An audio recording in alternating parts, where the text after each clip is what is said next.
موجود سوق واقف، حصلنا الجماهير البحرينية، اليوم خسرتوا قدام اليابان، يعني على ما يبدو حزينين بشكل كبير، وكأنك متفاجئ من النتيجة. والله مو متفاجئ انا. متوقع عنها؟ متوقع عن الخساره.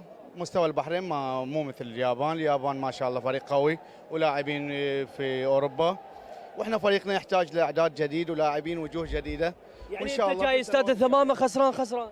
لا، جينا عندنا امل ضعيف، يعني مو امل قوي، بس الحمد لله قدمنا اللي علينا، بس ما كان المستوى المطلوب، واليابان يستحق الفوز.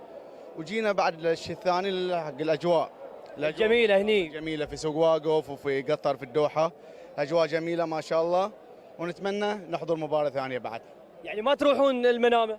نروح المنامه ونرجع ان شاء الله، عندنا اشغال نروح ونجي ان شاء يا الله. سلام، ان شاء الله ترجع بالسلامة. قبل شوي قلت نحن ظلمنا انفسنا بانفسنا. نعم.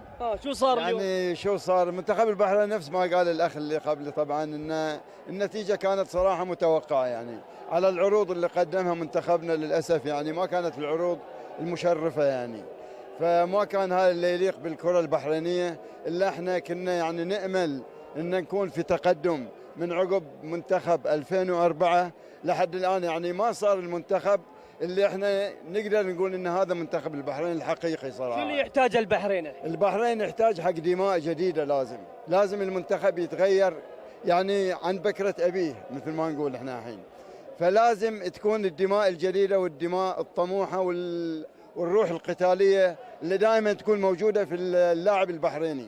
هذا اللي احنا كنا نامل منه يعني. يقول تبديل ولازم دماء جديده، لكن بعد الانتصار على الاردن جماهير البحرينيه تقول بناكل الحلوى وبنحتفل. في الاخير اشوف انه ما صار اللي كنتوا تبونه. انا ببتدي مثل ما انتهى الاخ. البحرين جاء من المنامه وخسران. ليش؟ في مجاملات، في لاعبين تموا في البحرين يستحقون، مو بس في المنتخب، يستحقون يلعبون اساسيه. مشاكل بسيطه يا المدرب، المفروض الاداره تقعد يا اللاعبين تحل المشاكل. لاعبين في لاعبين في المنتخب يجاملونهم، حتى المفروض ما يلعب اساسي. في لاعبين في البحرين قلت لك، وفي على البنش يستحقون يلعبون اساسي. يعني يعتب على اختيارات اللاعبين. الاول على الاداره في مشاكل بسيطه يا المدرب،